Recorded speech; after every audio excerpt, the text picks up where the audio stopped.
Sem problema, sem problema. Sabe? Maravilha, sem problemas. Bom, acho que todos estão ok agora. Eu gostaria apenas de verificar se mais alguém vai utilizar compartilhamento de tela que queira testar. Não? Perfeito, então. Bom, então eu vou passar alguns direcionamentos. Basicamente, eu só peço que os senhores fiquem atentos à questão do microfone, tá bem? Assim que nós iniciarmos, nós vamos transmitir para algumas outras plataformas ao vivo, então qualquer interferência no áudio de quem estiver palestrando, outra pessoa fizer alguma interferência, vai afetar na imagem de quem está falando. Então, peço que no momento de fala de outro palestrante, os senhores deixem o microfone no mudo. E assim que o Paulo ou o Glauco autorizarem, eu começo a transmissão, tá bem? Os senhores vão ouvir uma gravação aqui do Zoom. E aí, Leonardo, é o senhor que vai fazer a abertura? Nós vamos passar o vídeo e o senhor faz a abertura, é isso? Isso, daí volta para mim e daí eu faço a apresentação aí, as boas-vindas. Perfeito. Então, assim que finalizar o vídeo, o senhor pode começar já com a sua fala, tá bem? Então, já vou deixar o vídeo aqui pronto, assim que o Paulo ou o Glauco... Pode já iniciar, já estamos prontos. Tá bem, então.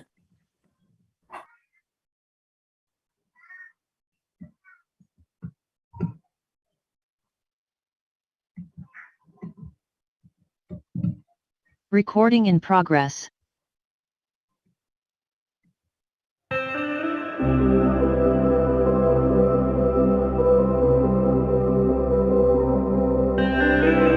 Bem-vindos ao 8º Encontro Brasileiro de Administração Pública.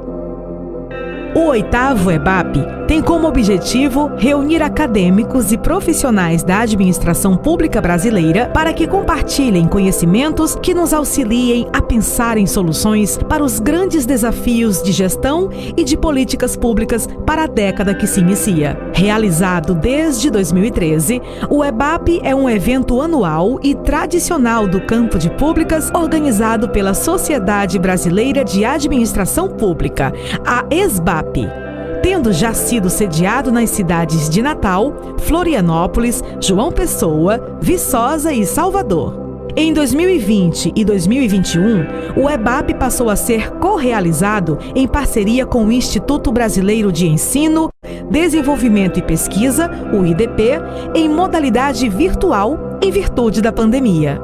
Esperamos em breve voltar a encontrar você presencialmente.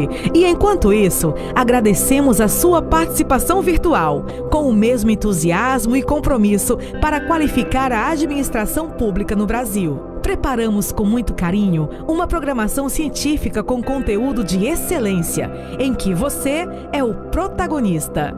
Aproveite o EBAP para debater o seu trabalho científico e ajude os colegas a qualificar seus artigos e relatórios técnicos nos grupos de trabalho para que todos possam aprender uns com os outros. Além dos GTs, teremos palestras inspiradoras, mesas redondas, fórum de pós-graduação e sessões de homenagem e premiação dos melhores trabalhos do evento.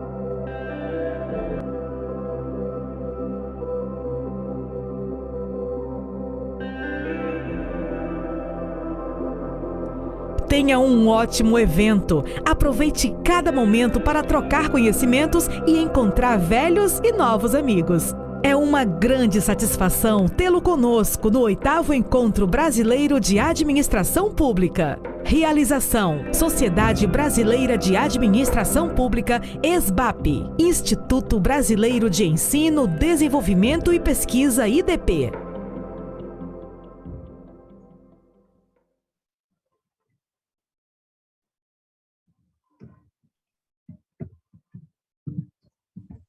Bom dia, pessoal. Bom dia a todos, todas, todes, todas as pessoas que estão aqui conosco. Eu sou Leonardo Sec, presidente da Sociedade Brasileira de Administração Pública, e tenho uma grande satisfação de estar aqui para abrir esse momento, nosso evento, nosso 8º Encontro Brasileiro de Administração Pública. Realmente é uma grande satisfação estar aqui junto com vocês e dizer que tenho 3 sentimentos aqui antes de passar para a apresentação. Primeiro, que é uma grande alegria encontrar todos vocês, pelos nossos fóruns, pelos nossos debates, a apresentação dos papers. Realmente é uma grande realização.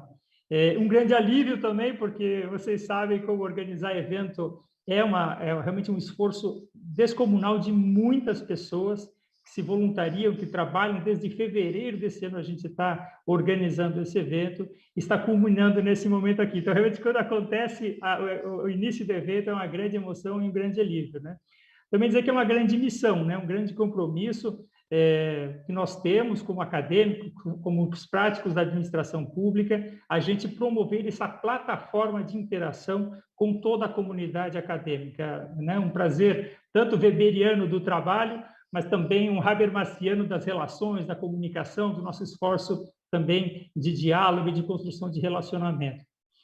Dizer para vocês que fazer um evento é realmente um compromisso de produzir e disseminar conhecimento, né, criar e fortalecer nossas redes, fazer o conhecimento circular, né, na área de gestão pública, políticas públicas, todas as áreas que a gente entende do campo de públicas, sendo entre acadêmicos e profissionais também, né? E faz muito sentido fazer isso, né? Faz muito sentido fazer isso num momento tão complicado como o Brasil. Na verdade, nós temos aqui várias pessoas que são especialistas em análise do cenário brasileiro, um cenário bastante complicado politicamente, uma crise sanitária, uma crise política, econômica, social, ambiental, em todas as esferas. Realmente um desafio muito grande que nós temos pela frente, e só com conhecimento, com evidências, com dados, com valores, a gente consegue superar isso de uma maneira persistente ao longo do tempo, né? É o nosso papel histórico fazer isso. A gente vai passar, né? As pessoas são importantes, mas a construção das nossas instituições, do nosso legado para as próximas gerações é um compromisso, né? E é isso que a EBAP tem feito desde 2013, né? Dizer para vocês, fazer uma apresentação da EBAP, para quem não conhece, a Sociedade Brasileira de Administração Pública, ela é uma instituição que tem como objetivo promover a produção e disseminação de conhecimento relevante à administração pública no Brasil, seja conhecimento teórico, mas também conhecimento aplicado. A EBAP ela foi fundada lá em 2013, em Natal, no âmbito da pesquisa da pós-graduação em administração pública. Depois nós tivemos, né, professor Tel, também a participação no ENAMPAD, Encontro Nacional né, da AMPAD, que realmente foi o fórum onde surgiu a EBAP, e a gente, desde lá, tem feito essa especialização temática na área de administração pública e políticas públicas. O que a EBAP faz, né? A EBAP faz eventos, nós faz nossos fóruns de pós-graduação, fóruns e revistas, webinários, como a gente fez o da reforma administrativa, também fazendo produção de edições especiais, livros, revistas, por exemplo, aquele com a CGU, sobre política regulatória, sobre transparência, representação institucional na CAPES, né? Nós temos aí, vocês sabem, a área da CAPES, nós temos a área de administração pública e de empresas, a área de contabilidade, a área de turismo, então nós temos a AMPAD, a Amptur, a Ampiconte e a EBAP, né? São as 4 organizações que, de alguma maneira, circulam nos comitês de área da CAPES, do Qualis, do CNPq e assim por diante, né? Nosso objetivo também é fazer uma aproximação cada vez mais entre o mundo dos acadêmicos e também o mundo aplicado, da prática, da gestão pública, né? Um exemplo disso, aqui tem vários parceiros do nosso Observatório da Reforma Administrativa, né, do campo de públicas, a NEPCP, a PNCAP, todo mundo que ajudou a construir isso, o CLP, enfim, várias causas aí que a gente vem apoiando, né, como o Programa de Residência e Gestão Municipal, a mobilização com o SBPC para lutar contra o corte de verbas do FNDC, do CNPq e assim por diante, né? Hoje a EBAP é uma comunidade de 500 pessoas né, que circulam o ambiente EBAP, 29 programas de pós-graduação. Nós iniciamos no início do nosso mandato com 16, então nós crescemos bastante aí esse último ano, e dos quais, nesse evento aqui, estamos com 200 pessoas presentes no evento, né? Então, esperamos que realmente esse evento, como estava conversando aqui né, anteriormente com as pessoas, a gente espera que o elemento virtual aqui seja logo superado para que a gente possa fazer o encontro presencial a partir do ano que vem de novo. Mas eu quero fazer alguns agradecimentos antes de passar a palavra, e né, passar a palavra para todas as pessoas que estão aqui presentes na mesa. Primeiro, eu quero agradecer a todos vocês que estão inscritos aqui no evento, que são os verdadeiros protagonistas, que mandam seus papers, vêm aqui para debater o paper, vêm aqui para aprender com os outros e também vêm aqui para ensinar também, né? Estão aqui para discutir, para aprender, né? Também a todos que estão se engajando na construção do evento, desde os coordenadores dos GTs, a comissão, são 20 GTs, gente, comissão de prêmios de tese de dissertação, todas as pessoas que doaram seu tempo para isso, Todos os palestrantes e debatedores que estão aqui também estão doando o seu tempo, seu conhecimento para enriquecer a nossa comunidade. A todos os parceiros, né? Então aqui, né, a gente já vai nominar todos os parceiros que estão participando aqui com a gente. Nós temos aqui, em primeira mão, né, o Instituto Brasileiro de Ensino, Desenvolvimento e Pesquisa, o IDP, representado pelo Francisco Schertel, nosso diretor-geral do IDP. Nós temos aqui a NEPCP, parceira, né, do campo de Pública. A professora Maria Isabel está aqui também para fazer uma fala. Nós temos a divisão de Administração Pública da AMPAD, o professor Armínio, o Theo, né, o nosso querido Theo, diretor da nossa divisão da AMPAD. Nós temos a rede de gestão social, que ela é, né, uma rede de pessoas que trabalham temas de gestão social. Aqui está representada pelo professor Edgilson Tavares. Nós temos a FENECAP, que é a Federação Nacional dos Estudantes do Campo de Pública, está aqui a Maiara Riscado, que é a presidente da FENECAP. Nós também temos a Pública Brasil, que é uma associação de egressos de profissionais do campo de públicas, com a representação da Natália Ochoa. E também, para essa palestra de abertura, nós temos uma grande participação aqui do movimento Pessoas à Frente, né? Um movimento que une acadêmicos, políticos, profissionais, gestores, que tem como pauta a melhoria, a qualificação da gestão pública, especialmente na área de gestão de pessoas. Está aqui representada pela Amanda Moreira, e que está promovendo essa nossa palestra de abertura hoje com a participação da professora Anna Patrick, né? Além dos parceiros, né, eu quero agradecer também a todos que já ajudaram a construir a EBAP, né, no passado, né, todas as pessoas que se envolveram, e aqui eu quero nominar o nome da professora Elvia, do professor Fred, Fernando Coelho, do Magro Zemenderfer, que foram os presidentes. Em nome deles também agradecer a todos que se dedicaram no passado para fazer a construção desse momento.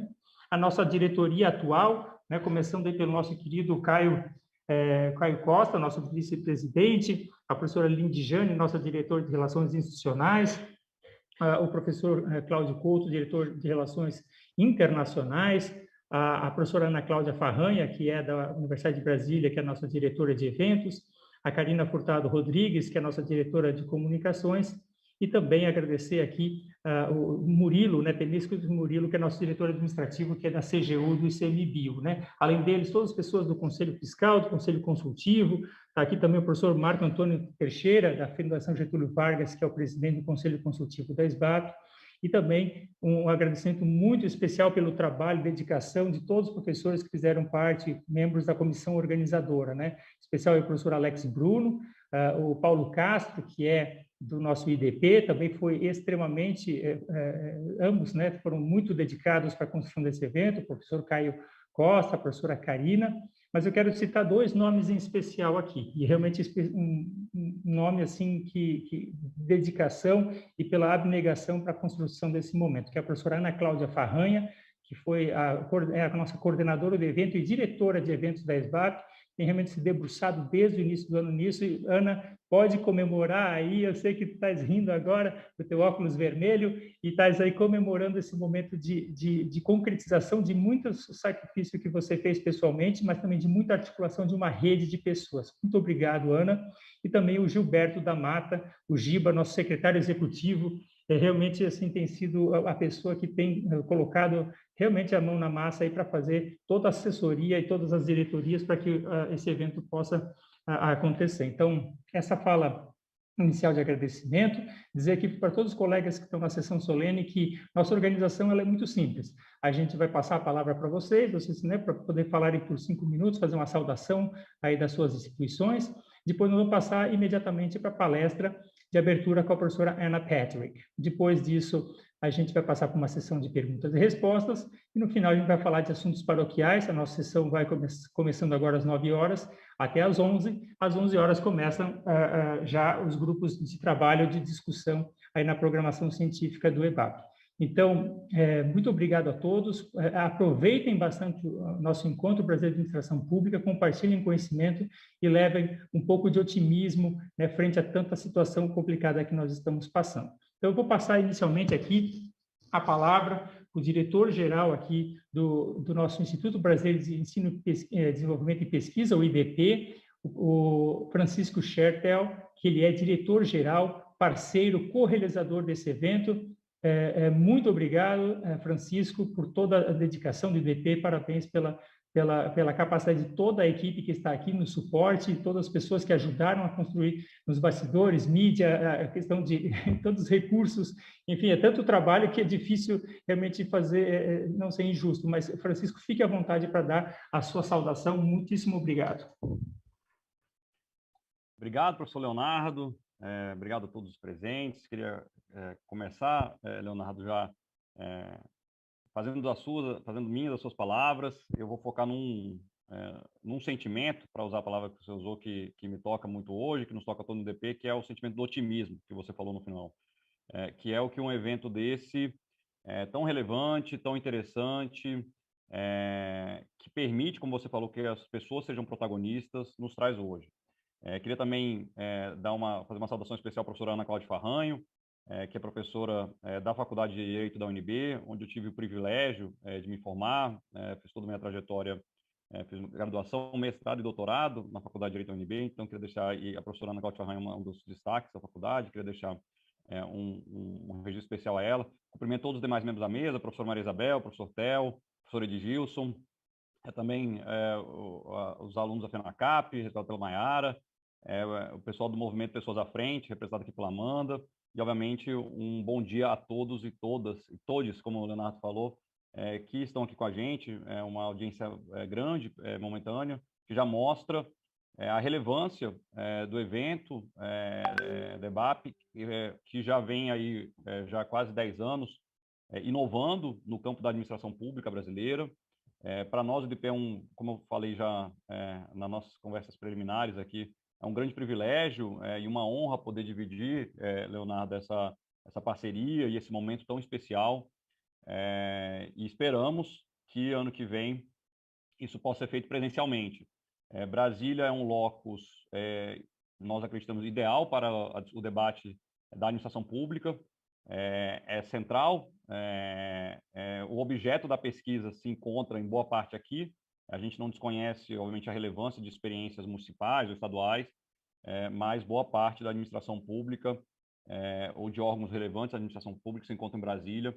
Então, o nosso objetivo é que o IDP, com toda a parceria possível da EBAP e de outras associações e de outras instituições de ensino, possa tornar Brasília pioneira ou um centro de protagonismo no estudo da administração pública. Então, eu agradeço aqui, nossas palavras realmente são palavras de otimismo, que um evento que conecta a academia, a administração pública, professores, alunos, alunas de todo o Brasil, é um evento em que os estudantes e os pesquisadores têm o protagonismo. Isso decorre claramente da sua estrutura, uma estrutura moderna, uma estrutura que permite uma interação muito firme e um diálogo muito produtivo por parte da academia, por parte da sociedade acadêmica. Então, essa parceria que começou com os professores Caio Costa da UNB, com o professor Magnus, então também deixo aqui nosso registro e agradecimento que essa parceria começa no passado, esse ano se repete e a gente espera que se prolongue aí pelo período que for, que todos e todas entenderem relevante, entenderem útil, mas da nossa parte a gente vê com muito otimismo, como o professor Leonardo falou, são obviamente tempos difíceis que o Brasil e o próprio mundo vive, e eventos como esse nos trazem uma lufada de otimismo, uma lufada de esperança, de que apontando no sentido da possibilidade de mudança, de evolução, de melhoria. Então, agradecendo mais uma vez a parceria, professor Leonardo, e a todos os membros da EBAP, nós nos colocamos já à disposição para novas e reiteradas oportunidades aí de desenvolvimento de diferentes projetos, e nós desejamos um bom dia e uma ótima tarde, aí, dias, na verdade, de atividades a todas e todos. Muito obrigado e continuaremos por aqui. Obrigado, Francisco, muito obrigado pela parceria. Vou passar imediatamente a palavra para a professora Maria Isabel Araújo Rodrigues, da Fundação João Pinheiro, que nesse momento está aqui representando a Associação Nacional de Ensino e Pesquisa do Campo de Públicas, a ANEP-CP. Professora Maria Isabel, fique à vontade. Obrigada, professor Leonardo. Bom dia a todos, todos e todas vocês que nos acompanham aqui hoje. Como o professor Leonardo disse, eu sou Maria Isabel, atual presidente da Associação Nacional de Ensino e Pesquisa do Campo de Públicas, a ANEP-CP, que, dentre as suas finalidades, deve sempre apoiar, aperfeiçoar, estimular e realizar estudos que contribuam para o fortalecimento do ensino, da pesquisa e da extensão universitária nos cursos do campo de públicas, na perspectiva da promoção e melhoria da educação. Bom, agradeço aqui ao meu querido amigo, professor Leonardo Sec, pelo convite para participar desta abertura e aproveito para, em nome dele, saudar a todos os presentes. Gostaria ainda de parabenizar a todo o time envolvido na organização do evento, que tem como temática Administração Pública e os desafios para a próxima década, diagnósticos, propostas e análises. Tema urgente e necessário para o campo de públicas. Precisamos de um Estado organizado, forte e capaz de atender aos anseios e necessidades da sociedade. Por isso, precisamos atuar fortemente desenhando, implementando e garantindo a continuidade das políticas públicas. Estes últimos anos nos trouxeram algumas lições. Dentre elas, a necessidade de sermos mais articulados e propositivos em prol do interesse público. A Sociedade Brasileira de Administração Pública, sempre atenta às discussões de fronteira, nos presenteou com este importante espaço para trocas de nossos estudos e pesquisas, que certamente nos fará mais fortes. Ao compartilharmos nossos desafios, realizações, superações e aprendizados, fazemos jus à máxima de Michel de Montaigne, abro aspas, a mais honrosa das ocupações é servir o público e ser útil ao maior número de pessoas, fecho aspas. Espero que durante este encontro as trocas sejam ricas e produtivas. Desejo a todas, todos e todes um excelente evento. Obrigada.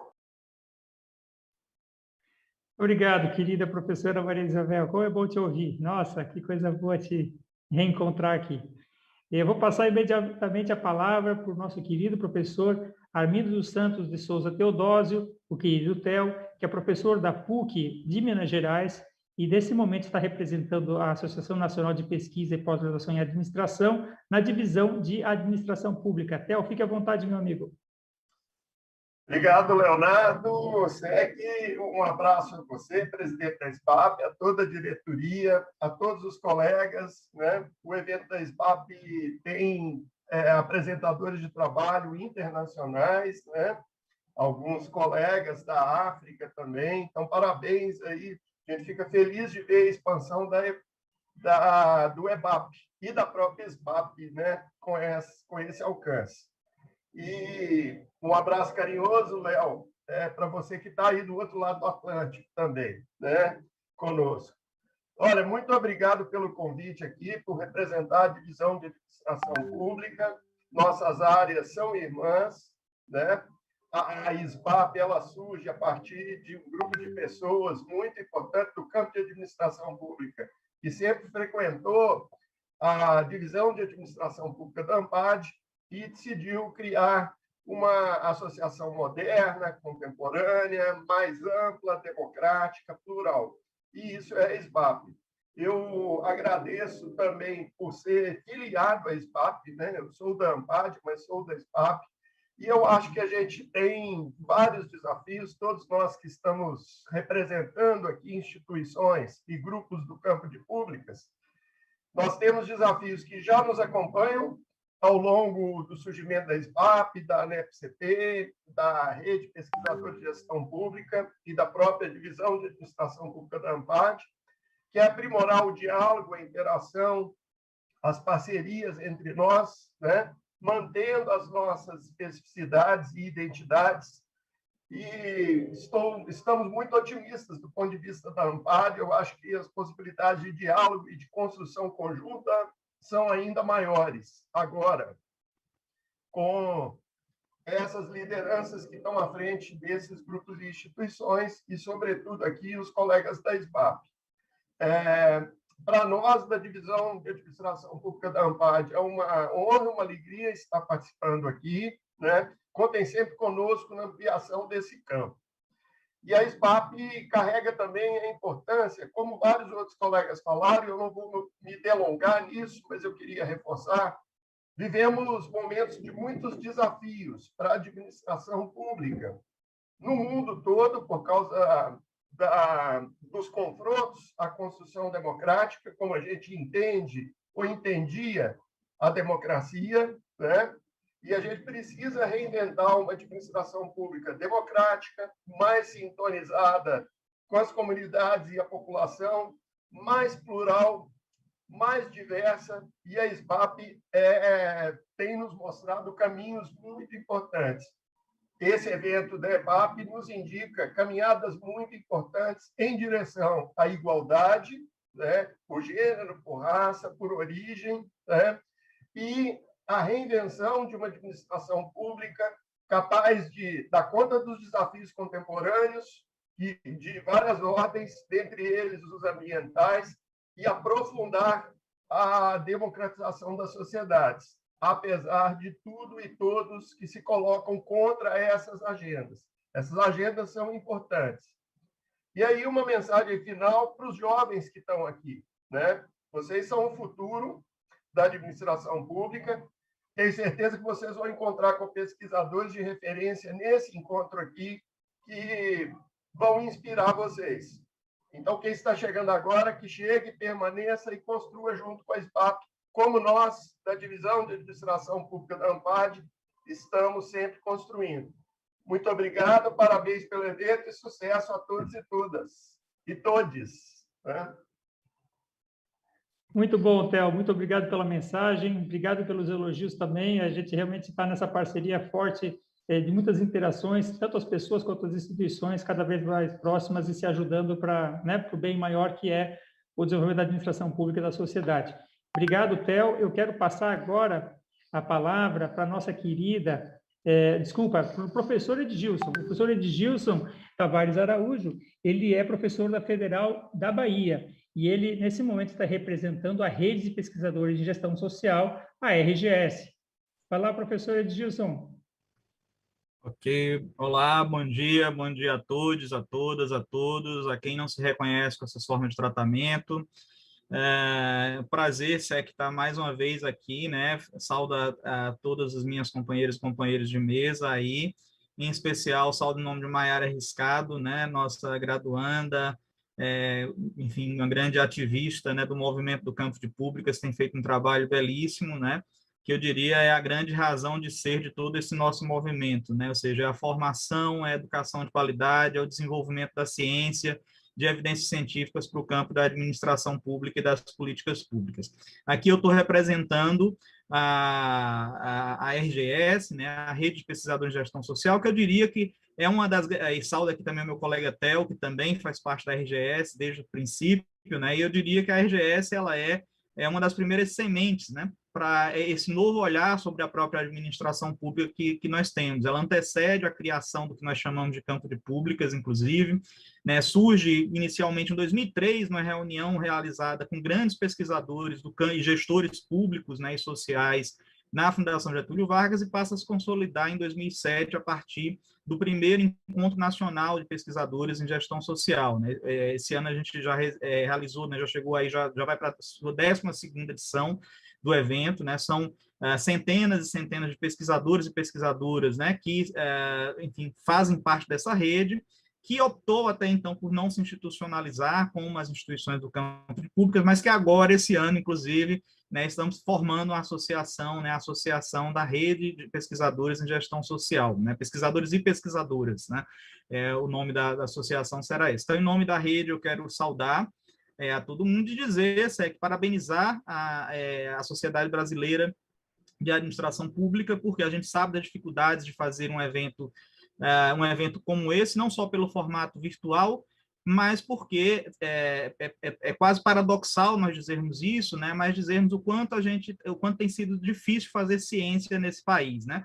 No momento em que a ciência talvez se vê, inclusive, como uma das principais, vamos dizer assim, afrontas, né, à atual administração pública brasileira. É, no mínimo, paradoxal dizer isso. Então, esse evento, eu diria que, além de tudo, né, fazer eventos como o EBAP são encontros de resistência, né? Já que nós somos cotidianamente atacados, principalmente no campo das ciências sociais aplicadas, das humanidades e da administração pública.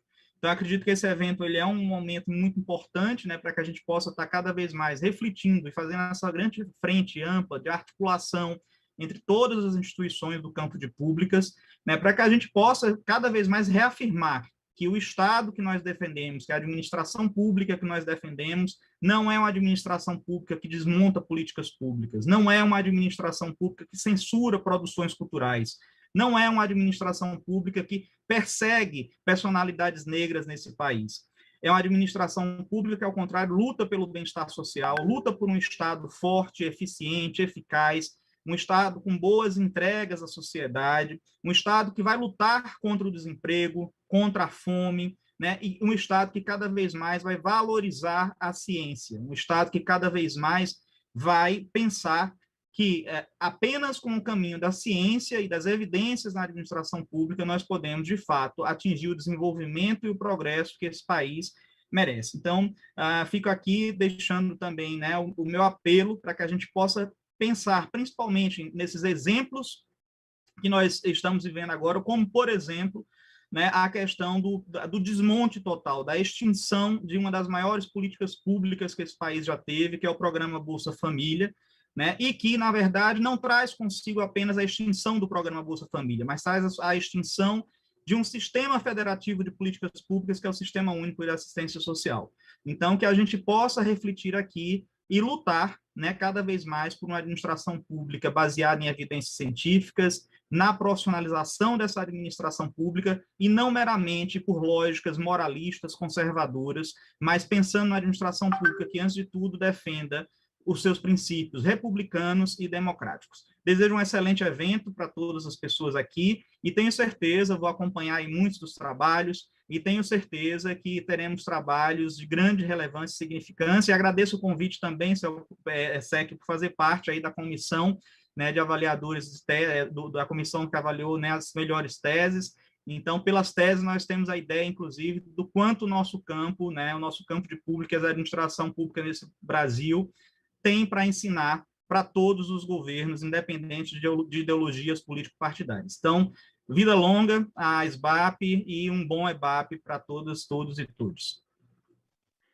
Professor Edilson, nós que agradecemos, né, o teu voluntarioso trabalho junto à comissão, mas também sendo esse parceiro. Até recentemente o professor Edilson era o presidente da NETCP, né, professor? Agora que está com a Maria Isabel. O professor Edilson circula em todas as nossas redes, também é um ser humano crítico, tem uma carga normativa de indicar caminhos, realmente valores dentro do coração dele que exaltam. Muito obrigado pela tua fala tão bonita, Edilson. Muito bom estar contigo de novo.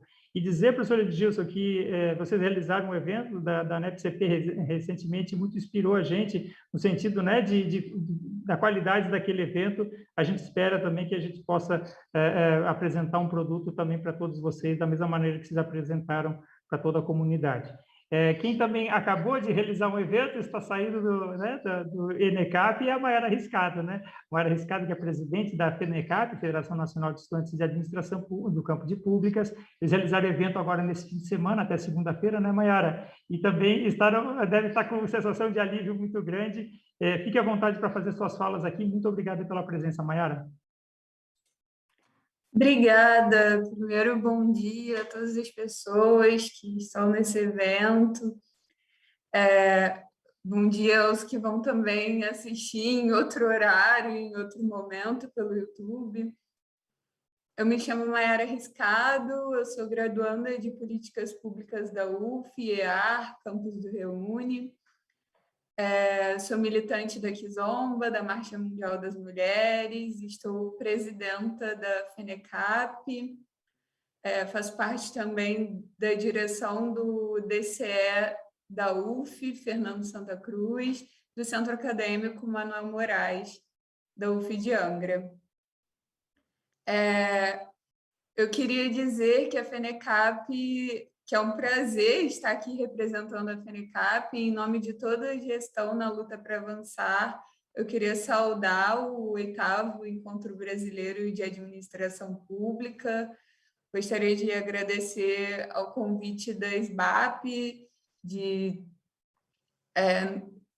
nos chamar para compor a solenidade de abertura, agradecer ao professor Leonardo Sec por estar aqui e saudar todos os meus companheiros que estão aqui também, o Francisco Chertel, a Maria Isabel, a Teodósio e a Edilson, que já conhecia, e muito obrigada pelos elogios, e são todos recíprocos. Obrigada por toda a troca e aprendizado, Edilson.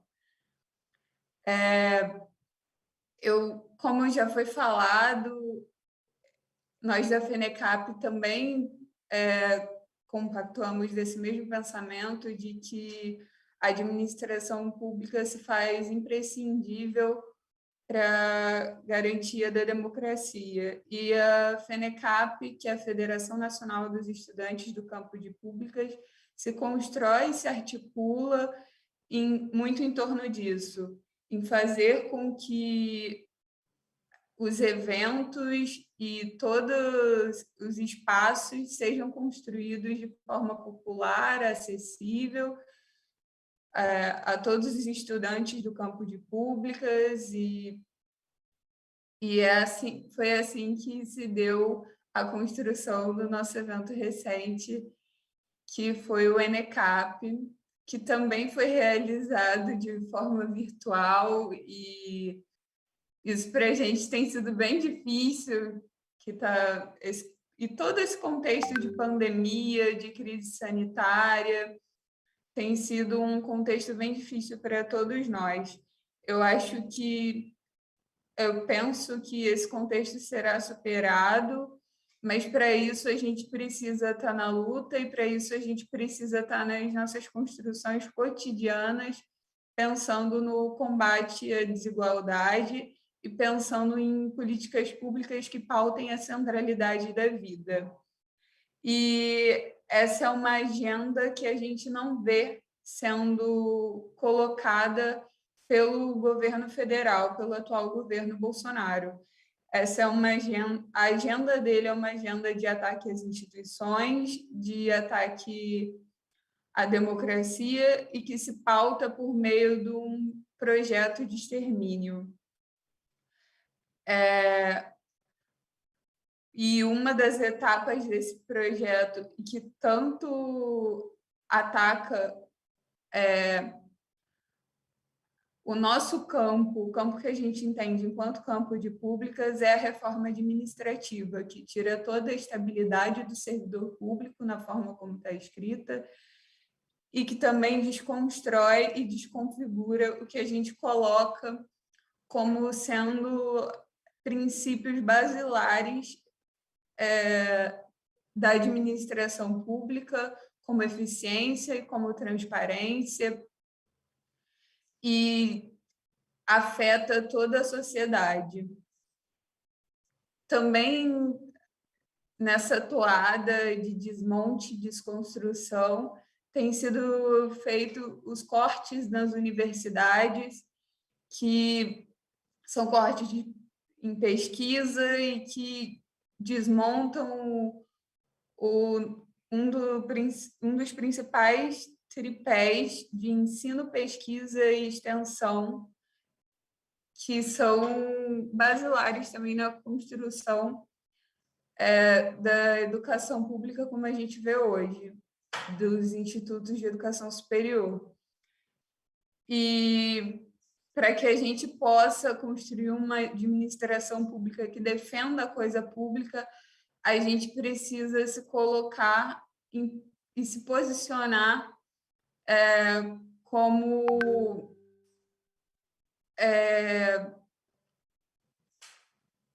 estar mesmo numa posição crítica e de enfrentamento a isso. A gente precisa tornar nossas posições públicas, e a gente precisa tornar nossas posições combativas, porque é uma responsabilidade gigante, não só para quem está representando as entidades no seu nível mais geral, mas também para quem está na base, não só para nós que estamos aqui representando as entidades, mas também para a ponta. E eu acho que essa luta é cotidiana e que temos que estar juntos articulando para fazer essa defesa, que é a defesa da democracia. E eu acho que eventos como esse, em tempos difíceis como esse, tendem a ajudar e a ser elementos para que a gente possa construir uma administração pública que defenda a coisa pública. E,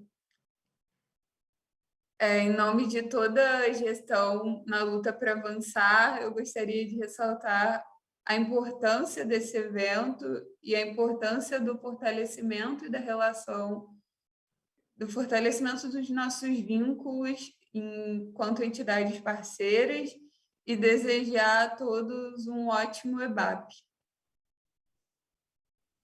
Muito bom, Mayara, muito obrigado pelas palavras. Certamente, né? A gente tem uma trajetória muito grande de contribuição recíproca e, independente das gestões, a gente continua sempre um ajudando o outro, porque realmente a gente precisa esse estreitamento de laços. Muito obrigado, Mayara, pelas belíssimas palavras.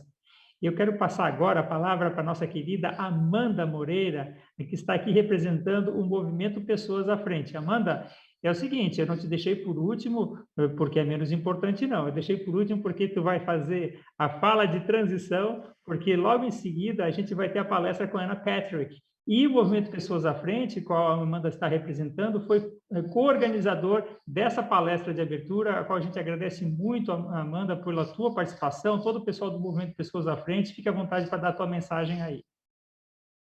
Legal, Leonardo, obrigada, bom dia a todas, a todos, a todes, todas as pessoas que estão acompanhando aqui o evento e também aos meus colegas e colegas que falaram antes de mim. Acho que foi bom, Leonardo, ficar por último, porque eu me senti muito contemplada por todas as falas que vieram. Assim, hoje eu estou aqui enquanto representante do Movimento Pessoas à Frente, eu faço parte da Secretaria Executiva, que é o espaço que coordena, faz a gestão do movimento e, de certa forma, responsável por encaminhar a implementação das propostas e estratégias que são pactuadas dentro do movimento. Mas, sobretudo, né, sou do campo de públicas, então, para mim é uma honra mesmo estar aqui mais de pertinho hoje do EBAP, enfim, da SBAP, de todas as organizações que estão aqui hoje representadas. Bom, e é um imenso prazer, como eu disse, e eu acho que como também uma fala rapidinha, eu gostaria mesmo de começar falando um pouco sobre o movimento Pessoas à Frente. Esse convite, como o Leonardo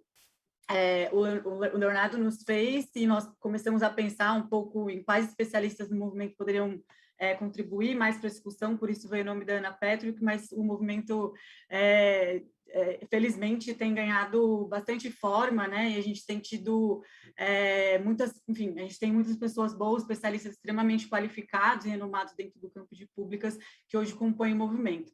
Mas para quem não sabe o que é o movimento e não fica essa coisa mais abstrata, o movimento Pessoas à Frente, ele nasceu em 2020, ele foi lançado em 2020, mas ele é fruto de uma construção um pouco mais antiga que isso. Então, desde 2017, foi quando começaram as articulações para acontecer, se dá hoje o que nós chamamos de movimento Pessoas à Frente, que é um grupo suprapartidário, plural, que, em linhas gerais, ele está comprometido com a construção de um melhor Estado, né? Então, a gente faz isso qualificando o debate de gestão de pessoas no setor público e talvez o nosso maior objetivo é realmente estabelecer um novo paradigma para esse tema dentro do setor público, entendendo a centralidade para as melhorias das políticas públicas do nosso país.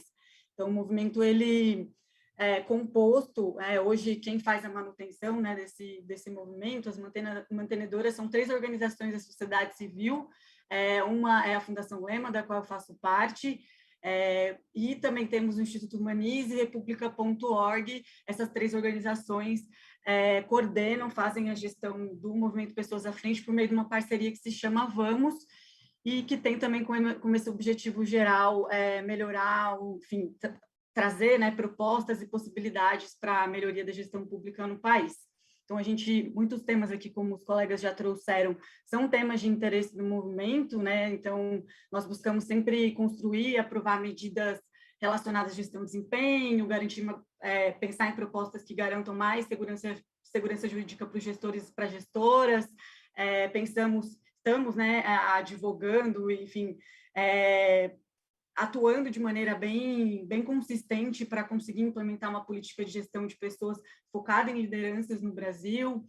Enfim, a gente tem uma série de temas que são prioritários para nós, e especificamente também entendendo qual é a urgência que o Estado brasileiro e a administração pública brasileira também tem em olhar para as suas pessoas e olhar para as suas pessoas considerando suas diversidades, enfim, né?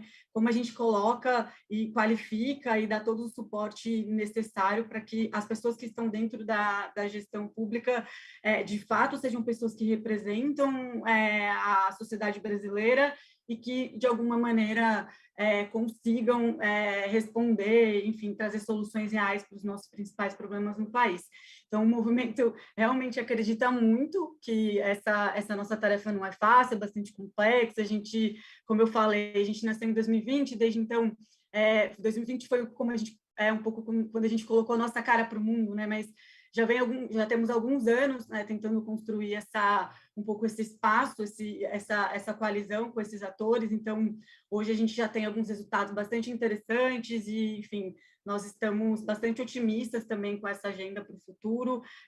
Quando a gente pensa, né, que eu acho que é o tema da nossa palestra hoje, que sem mais delongas também eu vou passar em breve para a nossa convidada especial, mas quando a gente pensa um pouco nesse tema e quando a gente olha para desafios na administração pública, honestamente, eu só consigo mesmo pensar no quanto a gente precisa olhar para as pessoas que estão dentro da administração pública e para quem está fora também de governos e fazer tudo isso que a gente está fazendo aqui, né? Então, essa iniciativa, o próprio EBAP, enfim, e todo o trabalho que a SBAP e as outras organizações aqui representadas vem realizando e pretendem continuar realizando, com certeza estão, enfim, muito alinhadas com o que a gente precisa construir de caminho para as nossas políticas públicas.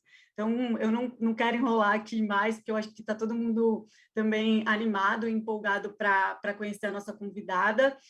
Nós preparamos, acho que uma dinâmica interessante, vamos ter um vídeo com algumas falas iniciais, acho que o Leonardo pode contar um pouquinho mais sobre a dinâmica, mas a Ana Patrick, ela é uma parceira do movimento Pessoas à Frente, ela está à frente do programa da Fundação Lehman em Oxford, e durante a pandemia ela voltou muito a sua atuação, seus estudos, para olhar para as respostas dos governos em relação à Covid, né? E olhou bastante para o Brasil. Então, assim, ela tem um repertório que é fantástico, sou suspeita para falar, eu acho que a gente pode deixar aí para conhecê-la e, enfim, e partir para o nosso debate. Eu acho que é isso. Mais uma vez, aproveito para agradecer a oportunidade e a presença de todas e todos por aqui. E a palavra é sua, Leonardo. Muito obrigada.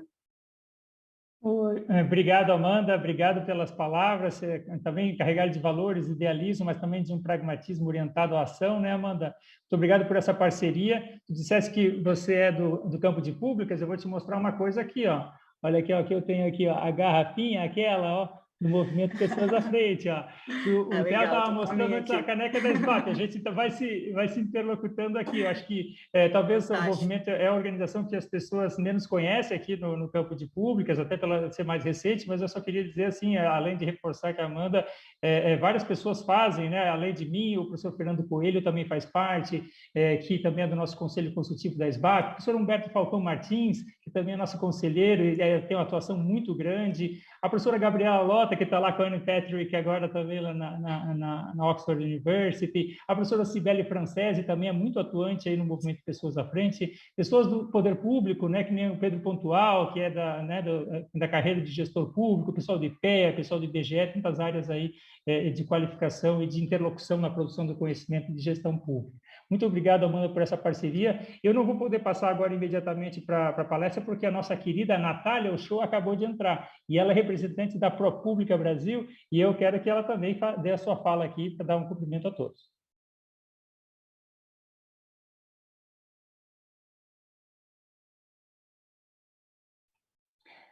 Ah, eu estou achando que ela não está aqui no estúdio. Então, ela acabou de escrever aqui, olá, bom dia, acabei entrando um pouco atrasada, em nome da Pública, ela deseja um excelente evento a todas e todos. Muito obrigado, Natália, obrigado pela Pública, que é uma organização dos egressos, pessoas que saíram do campo de públicas e hoje já estão no mercado de trabalho. É uma organização que recentemente teve readequação da própria diretoria, a Natália assumiu como agora presidente, ela que já foi organizadora de um Encontro Nacional do Campo de Pública dos Estudantes, agora está nessa função como egressa. Então, muito obrigado pelo engajamento contínuo, aí seja como aluno, seja como agora profissional do campo de públicas. Muito obrigado. Agora, qual é a nossa dinâmica, né, Amanda? A gente apresentar a nossa palestrante, né? A Ana Patrick, deixa eu pegar o currículo dela aqui, que realmente é uma belezura, né? Então, dizer para vocês que a professora Ana Patrick, ela é professora do Departamento, né, de Políticas Públicas da Universidade de Oxford, lá na Blavatnik School of Government, e ela também é diretora do programa da Fundação Lehman, lá naquela universidade. Ela também, como a Amanda também já ressaltou, ela foi uma das líderes daquele chamado COVID-19 Government Response Tracker, ou seja, um programa de pesquisa da Universidade de Oxford que fez análise de como os governos reagiam à questão da Covid, né? Ela tem mestrado em estudos comparados de governo e também doutorado em ciência política pela Universidade de Oxford, e ela tem uma graduação bastante interessante, que é da área de ciências naturais. Ela fez isso na Universidade de Cambridge, na área de genética evolucionária e modelagem de população. Ela já foi jornalista da revista Economist, já foi colunista do The Guardian, ela já foi coeditora da revista Science, da Nature. Então, assim, realmente é uma pessoa que tem uma atuação muito interessante em várias frentes, na área de combate à corrupção, na área de gênero, na área de confiança, enfim, vários temas que a professora Ana Patrick coloca, ela realmente tem qualidade naquilo que ela produz. Então, a gente agradece muito o tempo e a disponibilidade da professora Ana Patrick por ter feito essa palestra. Dizer aqui para o meu amigo Edgilson, que nós fizemos parecido com o que o Edgilson foi o pioneiro ali, né, de fazer uma gravação dessa palestra dela para que a gente pudesse colocar os subtítulos, botar a legenda, porque isso aumenta a acessibilidade das pessoas, as pessoas que tanto deficientes visuais, auditivos, mas também pessoas que têm a questão do inglês, né? Então a gente buscou fazer esse trabalho aqui de colocar essas legendas.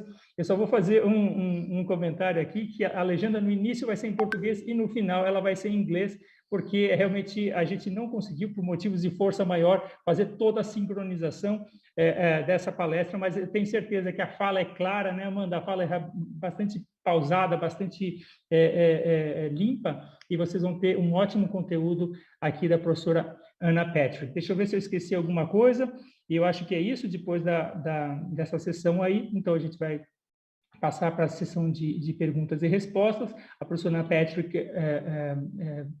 se comprometeu a vir aqui fazer então essa interação com o público. Eu pediria que todos vocês que querem fazer perguntas, assim por diante, utilizem o chat. Esse chat que está ali aqui no sistema, né, do evento, utilizem o chat. Estou vendo várias pessoas aqui já se expressaram, o professor Antônio Maria aqui de Portugal, o pessoal da África, o pessoal aqui do Brasil, o professor Ricardo Gomes, o Magros, todo mundo aqui participando. A gente agradece muito a participação de vocês aqui nesse fórum de debates aqui. Então, eu pediria para o pessoal que está na assistência aqui, do pessoal do IDP, que pudesse dar o play, que a gente vai agora ter a deliciosa tarefa de escutar a professora Ana Patrick. Muito obrigado.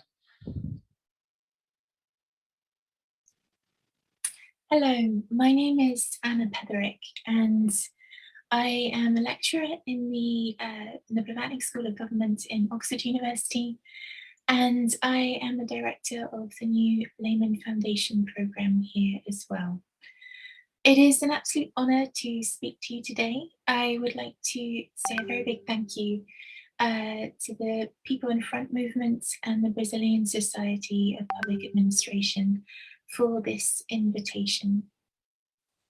Now, the new Lehman Foundation program in Oxford University is going to be launched on the 16th of November. And the reason I think I have been invited to speak to you today is that in putting this program together and thinking about the agenda that we're going to address over the next few years, I have been really thinking hard about the themes raised in the title, that are summarized in the title. So thinking about what are the issues for the public sector, and how do you build a research and engagement agenda to deal with some of these issues. Now, the Lehman Foundation program in Oxford is going to last for 5 years, and our intention is not just to do knowledge generation, which is what universities normally do, but to really focus on engagement.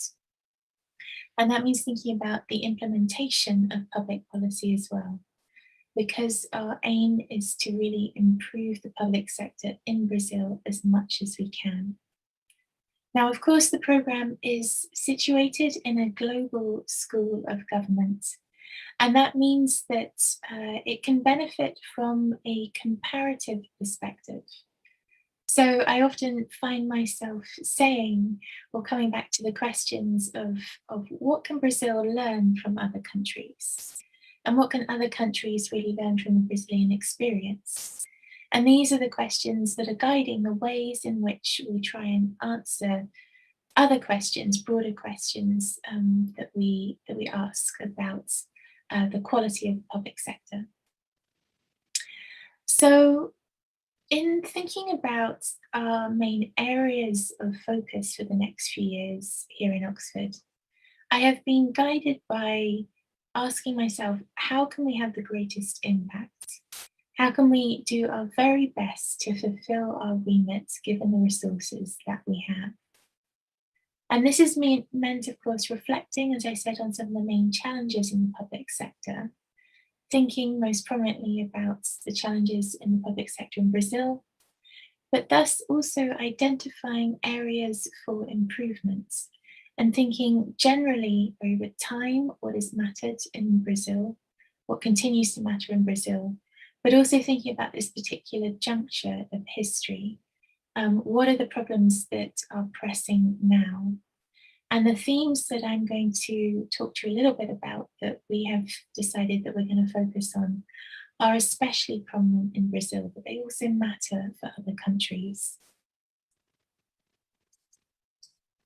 Now, when we teach about bureaucracies here in Oxford in the School of Government, we ask a series of questions, usually beginning with, why do we have them? And usually through discussion, we come to the conclusion that despite the many problems, there isn't really an alternative for running a country. We ask questions like, how influential are bureaucracies in the policy-making process? In what ways are they powerful? How do they innovate, define public policy? And how do relationships of delegation work? How do routines work? And how do they actually matter in implementation and in policy design? So in discussing how policies are powerful and in digging deeper in our lectures and seminars, what often comes up is what gets in the way of them being positively powerful. Not so much just the theme is often that they tend to be powerful in a way of stopping public policy working sometimes. And what I like to do with my students is to really try and pick that apart. So in what ways are the outcomes disappointing? How do we solve those bottlenecks? How do we reduce wastage of resources, reduce corruption, improve productivity?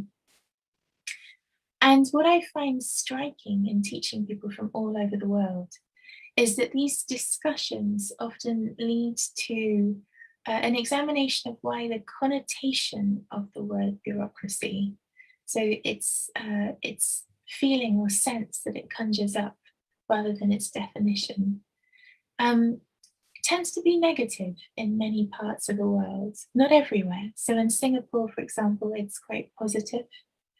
But in Brazil, I would say it tends to be overall negative. And yet this is despite what's the evidence in front of me every year that we have these discussions in Oxford. And by that I mean I sit with usually a room full of young, driven Brazilians who have this sense of vocation, who have worked hard as public sector workers for a number of years at all levels of government. And in spite of the objective fact that Brazil is widely recognized internationally as having public institutions that are islands of excellence, and yet this negative connotation of bureaucracy often hangs over the country nonetheless. So rather than just accept this, I wanted to start off with really by saying that we should recognize the tremendous diversity in capacity across the public sector in Brazil, and the tremendous diversity thus of the problems that are apparent and the opportunities for improvements.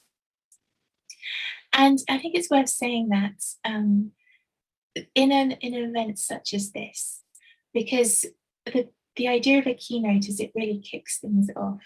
And what I would like to prompt among everyone listening is to have those deep discussions, and to, in recognizing the diversity, realize that you can really learn from each other, and there is great richness in having those deep, deep conversations, and that you might identify solutions that are there that you weren't aware of, by thinking about how things operate in different parts of the country and in different parts of the public administration in Brazil. So today I'm not going to spend too much time on it. I'm not going to talk through a laundry list of problems and a list of potential solutions. I'm going to try and stay much bigger picture. And as I said at the beginning, try and explain a bit more about why in Oxford for the Layman Foundation programme, we've decided to focus our efforts in our initial years in a few really key areas. So today I'm going to say a few words about what I mean by this current juncture, and what that means kind of layered on top of the common problems that we see in the Brazilian bureaucracy, before I talk about three themes that we're going to be focusing on in Oxford. Now, there certainly isn't time to run through some of the I guess, slow motion issues in the Brazilian public sector. But I thought I would highlight just one or two issues that you can see straight away in comparative data. So I'm just going to focus on wages to start with. So it's important to think about the effectiveness of institutions, and what are the incentives driving that. And in Brazil, if you look at this data, you should instantly understand why citizens expect a lot from their public service. So the rawest data to look at is, how much is being spent on the public service. And these data show wage bills from different countries' bureaucracies. And it's drawn from the World Bank's Bureaucracy Lab. So this is data that is collected from nationally representative household surveys. And it gives a good picture of public sector labour markets across the world. And I deliberately picked Brazil and a few key comparator countries, as well as a regional and global average. And what you can see in the graph in front is that Brazil spends more as a percentage of its GDP on public sector wages, and more as a percentage of overall public expenditures than Argentina, Chile, Mexico, and is also more than the US if you want yet another big federal country to compare it to. Brazil spends more than the Latin America and Caribbean regional average, and more than the global average by most of these metrics.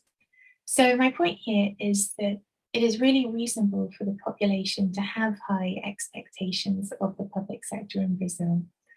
And also in a discussion about problems and getting the most out of what you have, which is what you're trying to do with your public sector, these are really costly overheads to sustain. Now, if we look at a little bit deeper at the comparative data out there, a little bit more about how the money on wages is being spent using the same World Bank data, what we can see is comparatively small premiums in key sectors of education and health, meaning that people working in these areas in the public sector aren't being paid all that well. We also see in the right-hand graph that women aren't actually paid that much relative to men. And we see this in the public sector, in education, in healthcare, and in public administration. And you can compare Brazil to other countries again, and you can see that it doesn't measure well by these metrics. And this, I think, if you take a step back, says a few things that are worth just taking on board. And that is that if you really want to invest in key areas that tend to help reduce inequality in a country, so really investing in public education, in public health, you could do more in this area, right? And it also suggests that maybe talent isn't really being recognized fairly. And it is unlikely, obviously, in the public sector that men and women are paid different amounts for doing the same job. That wouldn't be allowed in the Brazilian constitution. But what you tend to see in the data, and I'm thinking here of some brilliant analyses by Kendall Funk of the subnational data in Brazil, you see that women tend to be less easily promoted to higher levels in the public service. And this actually changes when they have female bosses. But again, taking a step back, I think it's worth thinking about how we recognize talent in the public sector and how we really attract it as well. And I just picked a few numbers to give you a few senses of maybe a few ways in which Brazil could rethink a few policies. Now, there are many other issues, far too many sort of inherent structural issues in the public sector in Brazil to discuss right now, but I did want to shift focus so that we consider long-term issues in the light of more recent events.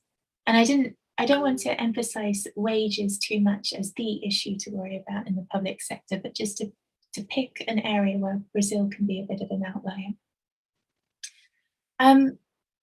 There are a number of issues right now that really mark this moment out in history, and they are really relevant for the public sector in terms of presenting additional challenges that need to be overcome, and in presenting ways in which it is actually quite hard potentially for the public sector to respond.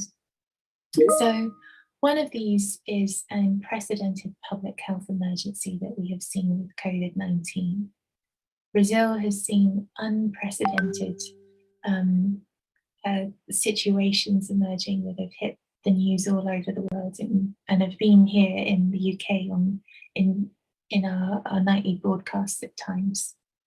And clearly there's been incredible human cost counted in the number of deaths, hospitalizations, and so on. There's been additional human costs, which I will talk about in a moment. And this has been worsened by limited coordination among federal units and levels of government. And this is a really massive issue for the public sector going forward, and something that really needs addressing. And then the other issue, which is hard to summarize briefly, is something I'm actually just going to refer to as difficult politics. And by that, I do not mean to assign blame in any way. What I mean to highlight, though, is that there are problems in creating a high quality public service and in generating goods and services if you have such high levels of polarization that there is complete division in public discourse, not only around politics, but also in to an extent that civil servants can find it difficult to do their jobs, to speak truth to power. And in a softer sense, if you have a political environment where it is not common to listen clearly, carefully to those who you don't agree with, then it's unlikely that you're going to hit upon the best possible policies. And that's something that I really want people to take away with them today. There are many other issues at this current juncture, from inflation to all sorts of things, but those are the ones that I simply want to highlight right now. Now, in the Lehman Foundation program in Oxford, we've been putting all of this together and have really established 3 themes to focus on in the next few years. Going back to thinking about the human cost of COVID-19, one of the things that I am particularly concerned about is how things progress from this point on. And there's been tremendous success in Brazil in terms of vaccinations, and I applaud the public service for rolling those out so efficiently. But what I mean about my chief concerns at this moment is really how pre-existing inequalities that have already been exacerbated during COVID may become even worse from this point into the future. To take an example, I was recently presenting some of the Oxford Tracker work on Brazil in a conference of international education experts. And there were some earthquake experts on the panel with me, which may sound like a slightly odd thing, but the reason that these people have been invited is that data from earthquakes is really one of our best guides as to what happens when you interrupt education and have people study at home for a period of time.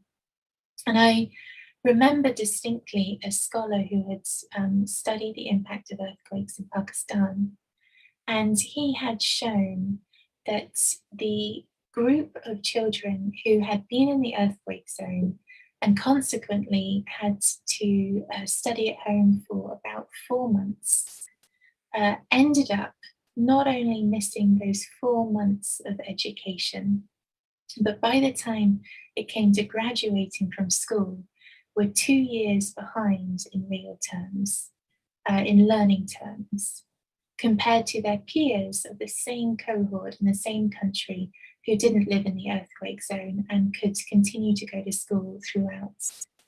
And this is shocking, right? And this is really concerning, and it matters right now, because what it suggests is that when they returned to school, the system didn't know how to cope with these kids who'd been studying at home. Some had had literate parents, some hadn't. Some had had pressure to sit down, or just their own nature to sit down and study, and some didn't. And there's always a range of inequalities in any classroom. But I think what this suggests is right now, the teachers will be facing an incredibly more diverse range of abilities than they have had to cope with before. And they will need support. We will have to think about how best to handle this situation to minimize those further learning losses from this point onwards. And as you all know, Brazil, comparatively to other countries, has had actually a very long period of school closures. And it's particularly the public schools that have stayed closed for longest. And so our other agendas for the first few years are going to be thinking about public integrity alongside an anti-corruption agenda, and thinking about polarization and service delivery. Now, just to say a little bit more about the second one, the School of Government in Oxford has been working on a building integrity program for some time. And it's it's a very difficult thing to get right, but I think it's probably one of the most important things that the Layman Foundation program will be doing in Oxford. And the Brazilian context really demonstrates why it is so important to rethink how we deal with corruption. Because in my opinion, when you think about how Brazil got to this point, when we think about the bigger problems of polarization and institutions not talking to each other, the white-hot nature of corruption and how it is understood has a really important role to play in that narrative. And in thinking about how polarized society has become, and hence our third area of focus, polarization and service delivery. To tell you a little bit more, I've already spoken somewhat about building back from COVID, but to tell you a little bit more about the integrity agenda, I think it's important to say that it is distinct from fighting corruption in a number of ways, and that integrity shouldn't really be used as a slogan, a rebranding of anti-corruption. And this is really important because if it is, it gets away from kind of the substantiveness of the integrity agenda. It gets away from what is new and what it really has to offer.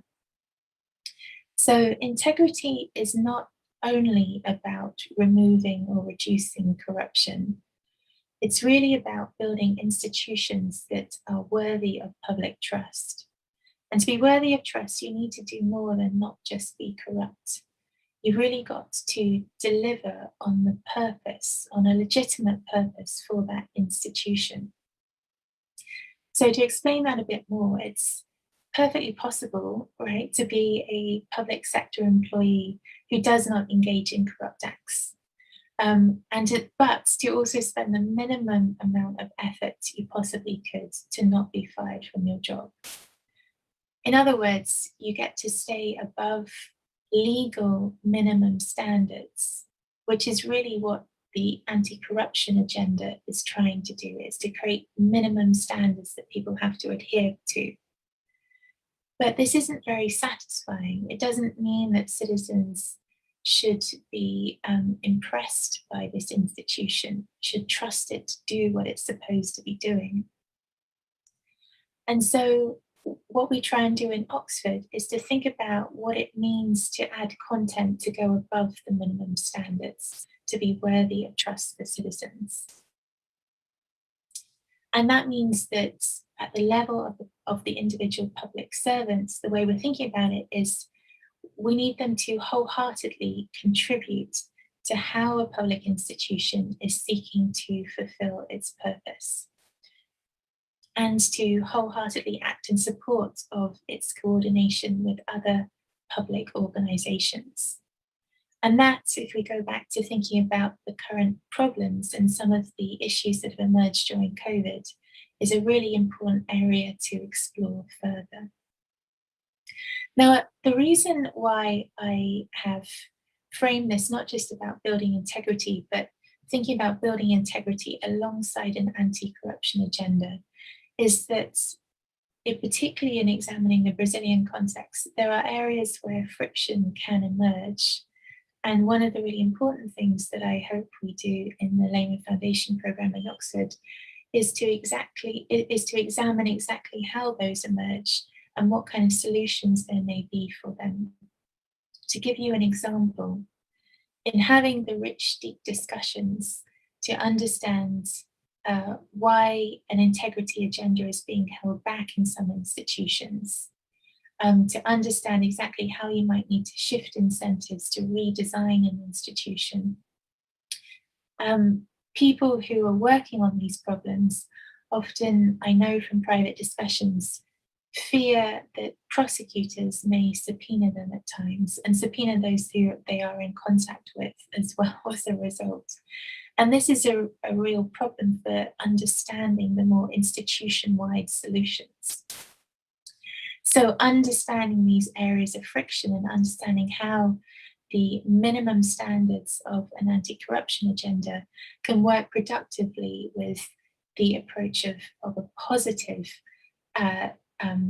empowerment of institutions, a positive view of what you do to add content to go above the minimum standards to deliver on institutional purposes is really what we're aiming for. And then, of course, in thinking about the third area of focus, addressing some of the problems of polarization for the public sector, this means a number of things. It means making the most of the resources, as it says on the slide, that's in such a way that they do not benefit particular people of particular political opinions. It means truly listening, as I said before, to find the best solutions.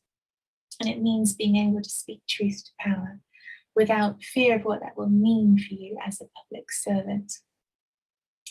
Now, on the latter point, our first fellow at the Layman Centre in the Layman Programme in Oxford is Gabriela Lotta, who's a professor at FGV in Sao Paulo. And she has written some brilliant work recently based on many interviews with civil servants in institutions that are islands of excellence in Brazil. So, for example, the National Statistics Agency, people working in environment and health, to really understand how polarization has been relevant in their experiences of the past year.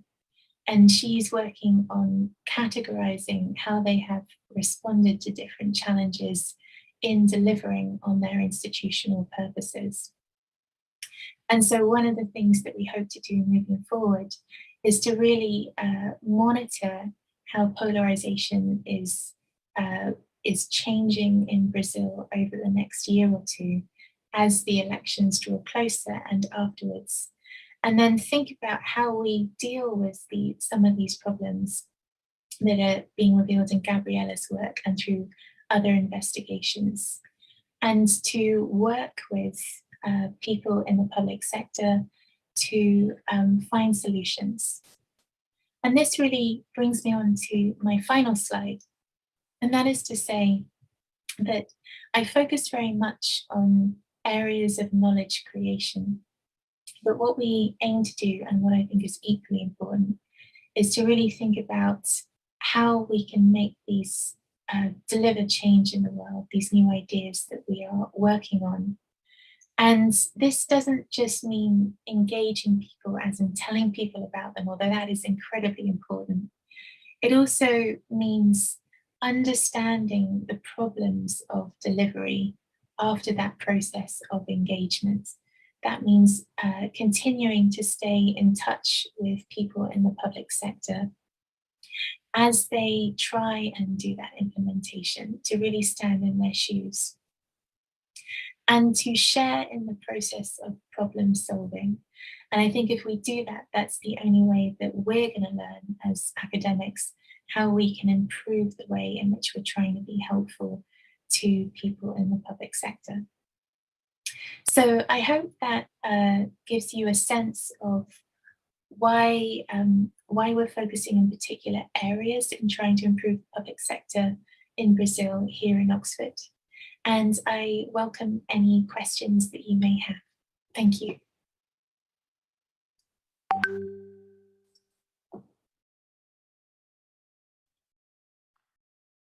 Thank you, Professor Anne Patrick. She just joined the studio to our Q&A session. Thank you very much, Anne, for your time, for your effort, and for this content of high quality. Thank you very much for doing this to SBAP and to Movimento Pessoas à Frente in such a hectic time for you guys in Oxford, about to launch your Layman Foundation program, and all the administrative jobs and things that you have to do. You arrange time to record this beautiful presentation. Thank you very much for being here for the Q&A session.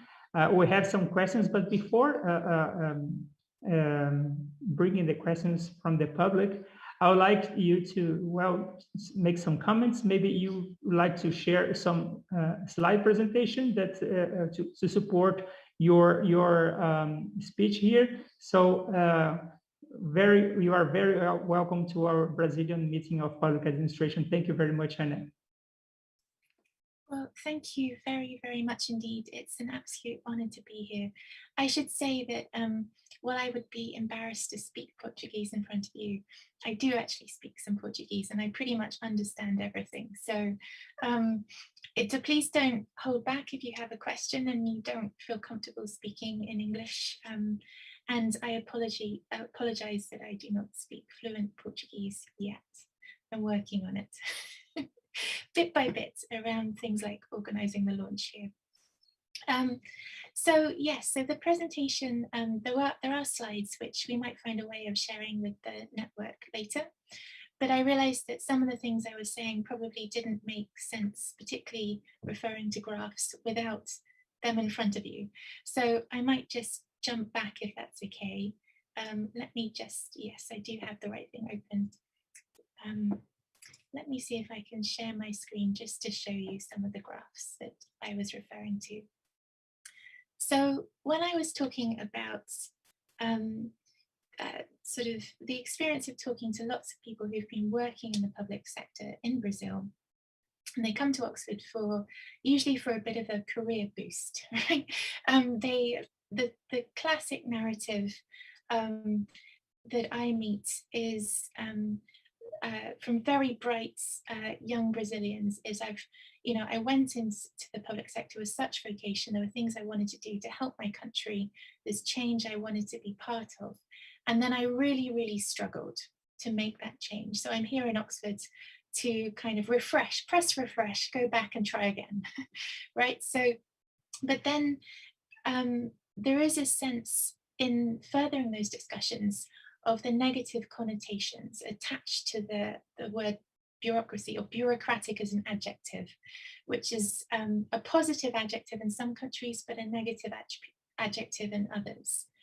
And so the reason why when I try and sort of dissect with them why this is the case, one of the things we talk about is expectations are part of a judgment, right? So you have your expectations, your reality, and the bigger the gap, often the worse the judgment, right? And so I was referring to the wage bill in the public sector in Brazil compared to other countries.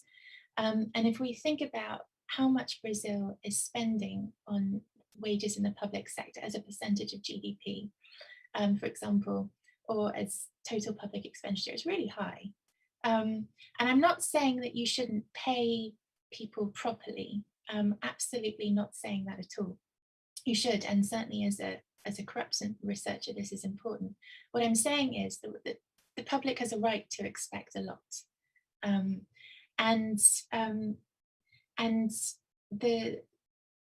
So the question then is, what else can the data tell us? And so if we look at further data, comparative data about Brazil's public sector, and again, this is from the World Bank.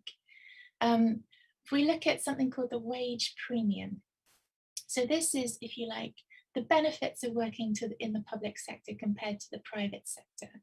And you can think of this as, if you're trying to attract the best talent in education, you've got to, as a public sector, it's not just money that attracts people, but you've got to not make it difficult for people, right? And not make that gap too big. And if we look at this wage premium in education and health, two sectors that make up a big amount of the public sector wage bill, but also in thinking of Brazil in particular, are so important in reducing inequality in society over time. Brazil actually doesn't fare that well compared to the world as a whole, Latin America, or to pick another big federal country in Latin America, Mexico as well, right? And then if we look at how much women are paid compared to men, we see that Brazil was also struggling quite a lot here, again, to the global average. And this is including, areas of the world that really do discriminate quite strongly against women compared to, areas such as the Middle East, right? And also compared to Latin America, and again compared to Mexico. Now, I would say it's worth, so I've included the difference between men and women in private education as well as public education, again, private healthcare compared to public healthcare. And you'll see that the public sector is worse for women than the private sector. But in a country where, you know, from the Constitution, originally it says men and women should be paid the same, you know, this is surprising to me. And interesting in terms of opportunities for making things better. It suggests that talent isn't being recognized and promoted appropriately. And this is something that comes through, I referred to a scholar called Kendall Funk, who studied local administrations in Brazil. And she shows that it's really tough for women to get promoted to different levels of the public sector. So I just wanted to explain that, that part of the presentation a bit more, because it sort of doesn't make sense without the numbers in front of you. But please do ask any questions you have about anything I've said or other things that are just concerning to you. Thank you very much, Anna, because this slide presentation, it was very good to convey the data, and also to respond to some reactions from the audience. I see here Romulo Cristaldo was reacting like, before seeing your slides and your explanation, that maybe you were implying that Brazilian public sector employees earn too much money. But as you stated, this is not the case. You're not rooting for this. And if Romulo wants to react to this slide presentation from Anna, be our guest. I have also some reactions from Arthur. He's saying that men and women should have the same rights and treatment in the public sector. And also from Daiane Vieira, who said that recently they had a discussion at their master's degree here in Brazil about the connotations about bureaucracy. In your speech, you illustrated this, different connotations and the negative side of dysfunctions of bureaucracy. And I have a question from, let me see here, from Adler Gabriel. He's asking directly to Anna, can you see similarities between public management in Brazil and in England? Gosh, that's a very big, broad question. Yes and no, they're very different systems. I mean, so we don't have a fully federal system in the UK. We have so where I think there are similarities, and thinking in particular about the last year, is there has been a complicated high stress during the time-sensitive decision-making process under COVID, where legal competencies haven't been entirely clear, right? And that's been common to both countries' public sectors. And even if they may be clear to constitutional lawyers, they're certainly not clear to those working in the public sector, because we haven't, you know, walked along this path before of such an emergency. And there is actually a project at the School of Government funded by the Wellcome Trust, which is the biggest medical research, one of the biggest medical research funders in the UK, to compare countries on this matter. So how did this coordination actually work during this particularly pressing moment that we've all experienced in the past year and a half? And so I would say that Brazil has really struggled with the absence of a strong federal steering during COVID, and it struggled in terms of coordinating across different units, public sectors, which has been a huge weakness in the response. But I'm also heartened by learning, often retrospectively, of spontaneous coordination where it has emerged. Was having a conversation with Konas recently, and it's fascinating to know what they came up with. And I see parallels with the sector in the UK. Like sometimes, as much as you don't want to rely on informal context, it comes down to that, calling someone up and say, we just need to do this. Can you get your group and your part of the public sector to align in these ways? We just need to move very fast. So that is definitely common, but broadly speaking, we have very different setups. I would say that the countries are structured quite differently in terms of our public administration. Thank you, Anna. I have another question from Romulo Cristaldo, another reaction, but in another subject. His question is about this change from an anti-corruption agenda with a negative meaning to a integrity agenda with a positive meaning. Don't you think this is more a cosmetic change to the process of public sector work? His argument is that integrity keeps the focus on individuals, and it's sometimes it hides the structural aspects of corruption. And also he argues that maybe that departs from a assumption that the employee, the public servant does the bare minimum to reach public goals. So thank you. This is a really important question because it gives me a chance to address a number of issues. So one is just to say, first of all, that I was a journalist covering corruption in Argentina for a while. And the reason I became an academic and then did a PhD on corruption was that as a journalist, I felt that your biggest successes were exposing a scandal and then seeing how the system would react, right? And after you see that play out a number of times, it feels very unfulfilling. I often joke with my students, it's not meant to be a funny joke, it's like a game of whack-a-mole where you stop this kind of thing and then it comes up over here in a new way, and the system itself doesn't progress, it doesn't move on, it doesn't change. And so the idea of integrity is actually not to put the focus on individuals at all. I think the way that we use the word integrity in conversation tends to be associated with individuals, but in terms of building integrity as a way of pushing forwards the suite of policy solutions that are going to be effective in reducing corruption in the long run. The aim is to what we call in the School of Government an institution-first approach. In a minute, I'll just put in the chat a link to a website that explains this institution-first approach in much more detail.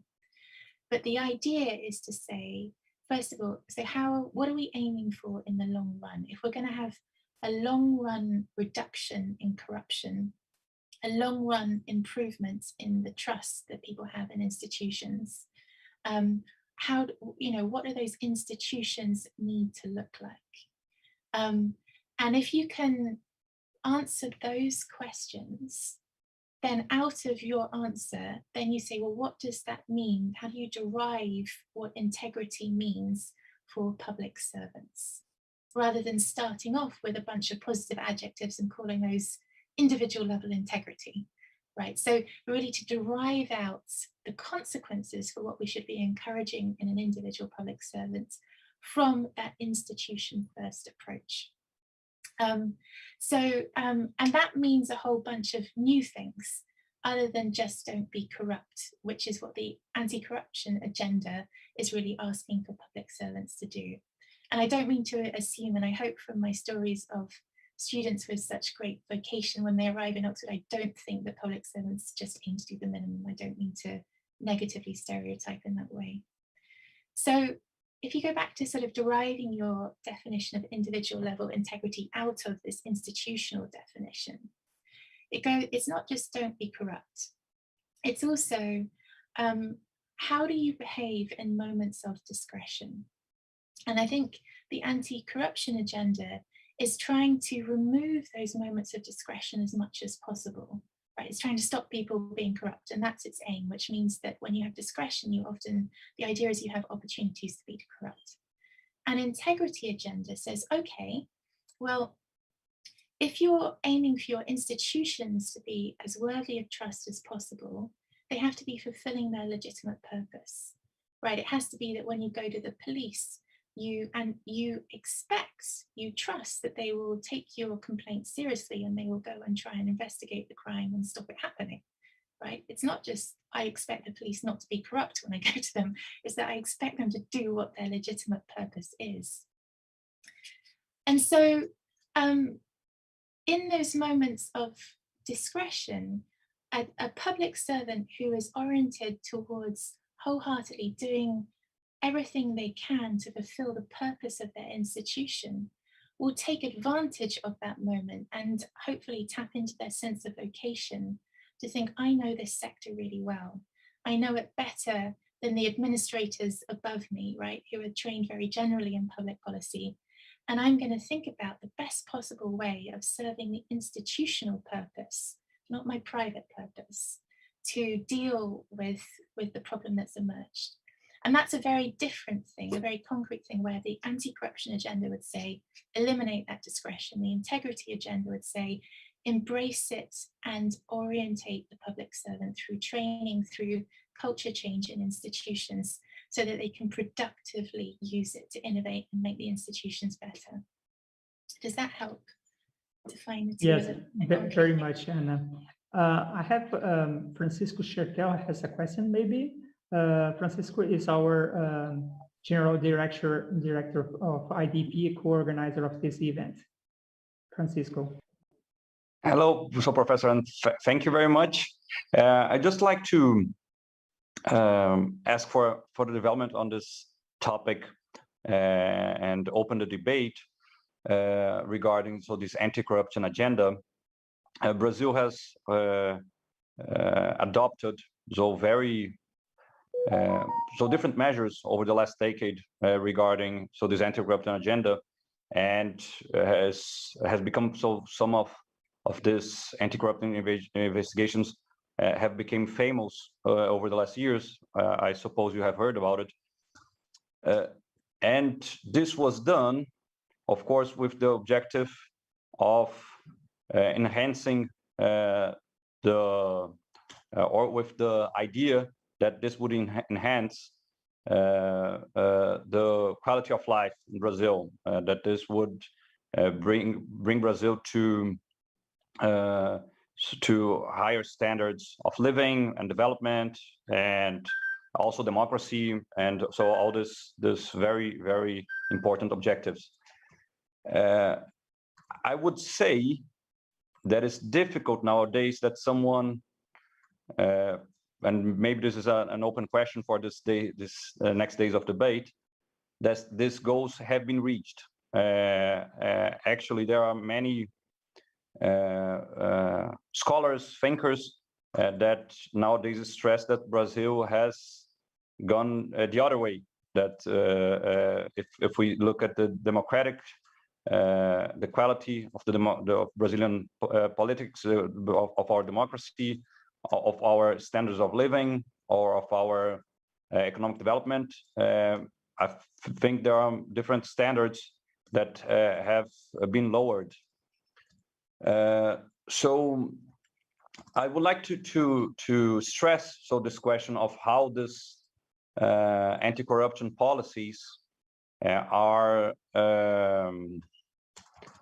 well suited for bringing countries like Brazil in development to higher standards of living, and this is something that I would like to research, so to do some more research and to phrase it in the right way.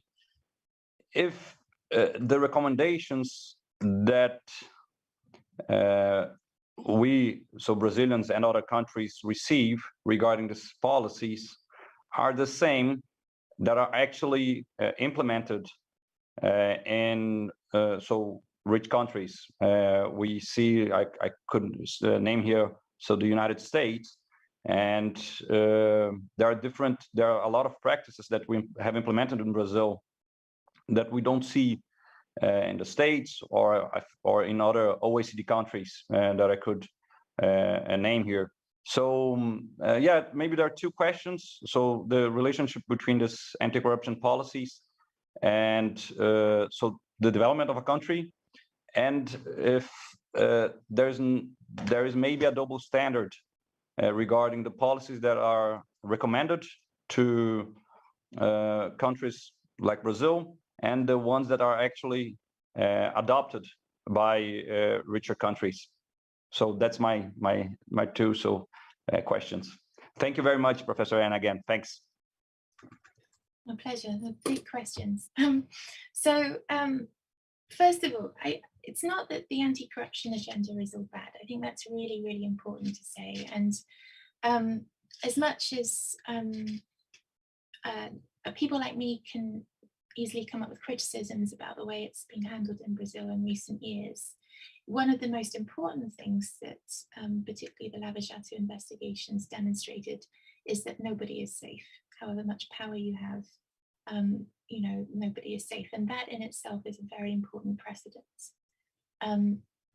Even if some of the way that the investigation progressed has not been great.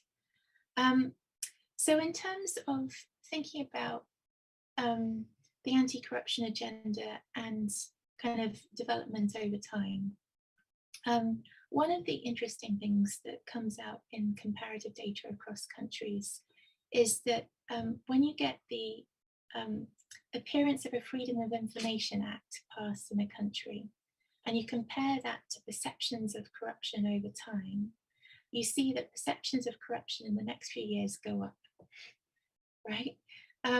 It's probably not that corruption is going up, but the means to reveal it is going up. And then over the following years, they tend to go, perceptions of corruption tend to go down again. Now that trend there, well, we don't know for sure, but it's probably more real, right? It's probably actually that corruption might be going down as a consequence of the revelations that are now possible but weren't previously, right?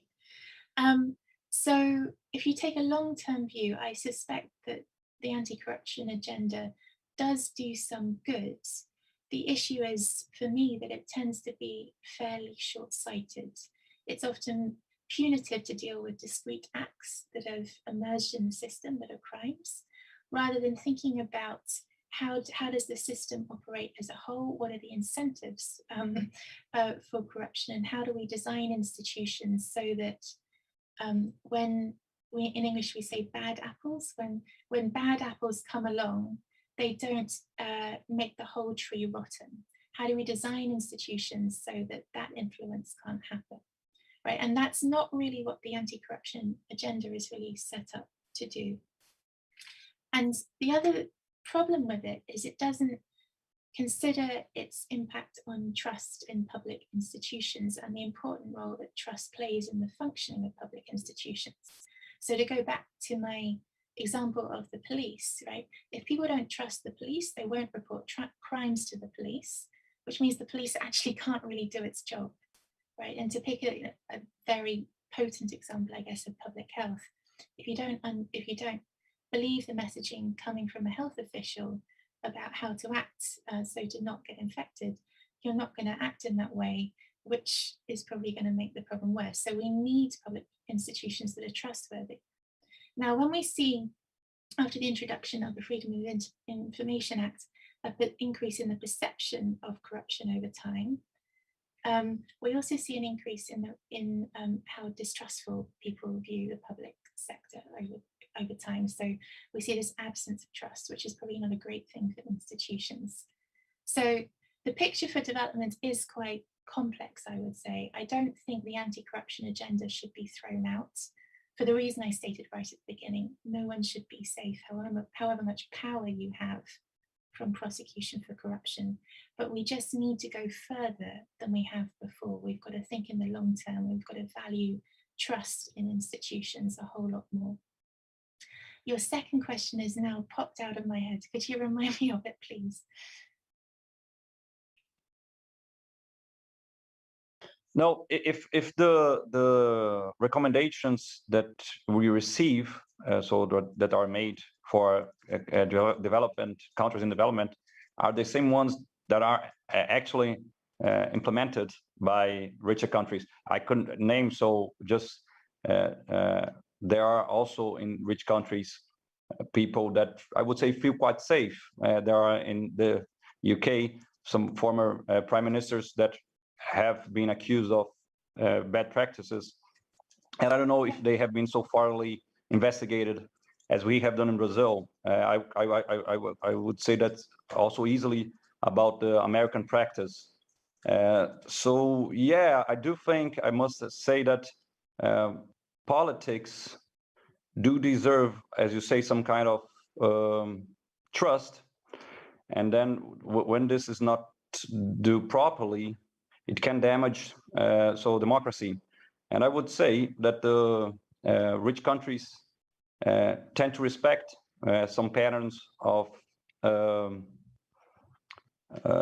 procedures that I don't know if we have done in Brazil over the last years. So maybe I think there are maybe two different patterns of one thing is what we hear, so recommendations in the countries in development, and the others is what is actually done in the more developed countries. So maybe this comparison between what is recommended and what was really done. So first of all, I broadly agree with you that often the policy recommendations, not always, but often the policy recommendations from rich countries to poor countries should come with a mirror. Simply put, to take an example, something that just popped in my head. When I was working as a journalist in Argentina, one of the first stories I had to write was about a change in the date of the midterm elections that was prompted, well, the logic behind it, the political advantage was that it would then be at the right time in terms of the business cycle for those in power to probably win their seats back. And I discussed the article with my editor at great length. And, you know, the argument was this was a very bad thing. This is not how democracy should work. And yet at that point, the rules in the UK was pretty much the Prime Minister could choose to run the election whenever he wanted within a certain period. It had to be within 5 years. So I completely agree that there should always be a mirror held up to rich countries trying to tell poorer countries what to do. On just going back to the integrity agenda, just because I talk quite regularly to the Director of Integrity at the CGU to try and understand what they're doing and to try and think about ways in which we may be able to help in whatever way possible. And what I do like about their approach is that they are drawing on the OECD as much as possible. And what's good about that is, yes, the OECD has a bias towards rich countries, obviously, but there is a standardization in the very notion of recommendations coming from a body that isn't a single country, right? And so I think that kind of thing is really to be encouraged. And what I hope to help the CGU with is to feed back as much as possible to the OECD about how what they're recommending is actually working on the ground in a country that doesn't have the implementation resources of most of their members, right? Great questions, thank you. Thank you, Ana. Thank you, Francisco. We're running out of time here, but I have one last question coming from Erica Caracho Ribeiro.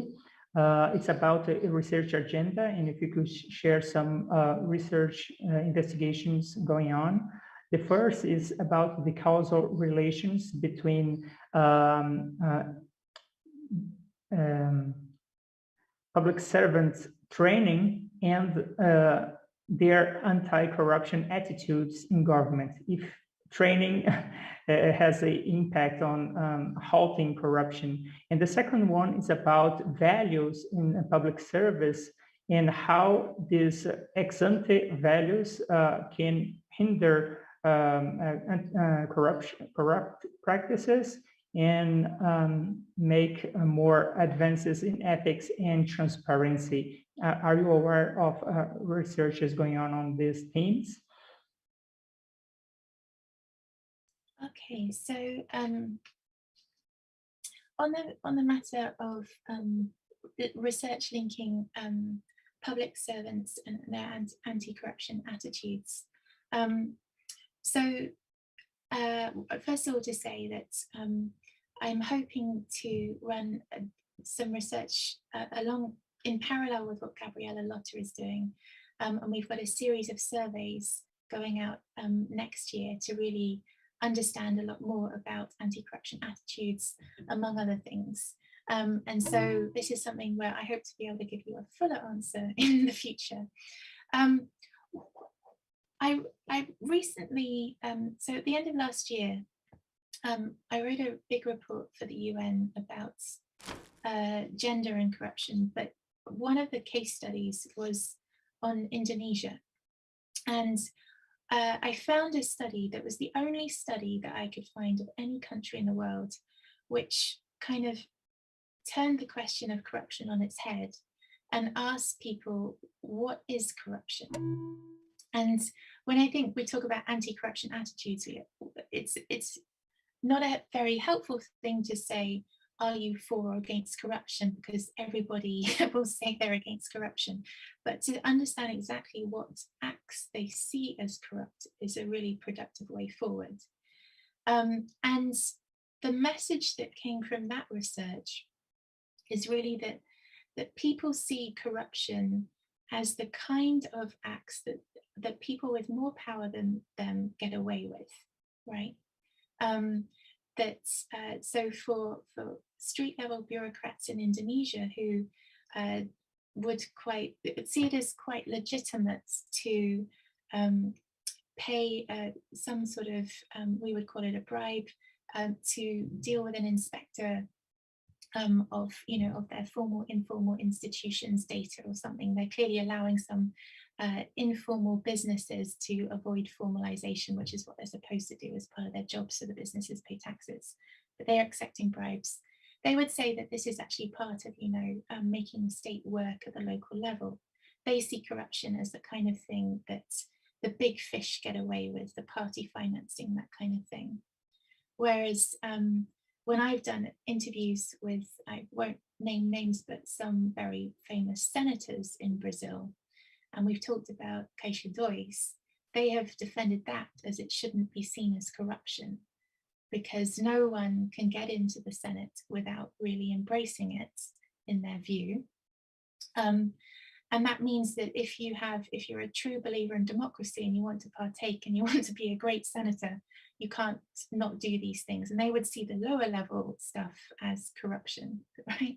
And so I think this is helping us think about what it is we need to change, right? We need to change attitudes in different ways for different people involved in delivering public policies in Brazil. The second point, and I'm probably giving rather long answers, so sorry about that, is thinking about how values can hinder corruption.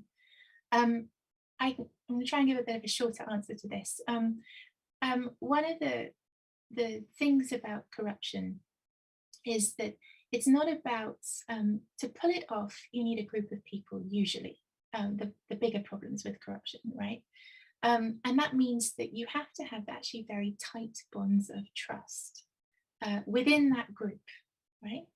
And this is, I think, where values and culture change is really important, because you've got to make the costs of being part of that group pretty high individually. reputationally for people. And if you sort of change the midpoint of the culture of an institution, if you shift it, then the people who are left to be part of these high interest groups that are capable of pulling off corruption will be only those who are willing to pay extreme costs in terms of reputation, right? If they're found out. And that's where I think values really does play a role in a more theoretical way, right? So it's very hard to shift institutional cultures. It's constant work. There's a phrase in British English to say that something is like painting the Forth Bridge. And the Forth Bridge, I think it's now a UNESCO site. It's a long, long red bridge in Scotland. And the joke is that when you start painting it, you're going to keep going and then you go back to the start again and it will never stop because it's so long. So it means it's constant work. And I think trying to encourage and cement value change in the Brazilian public sector and for the institutions that interact with it is like painting the Forth Bridge. And that's okay. That's what we're all here for, but it does take work.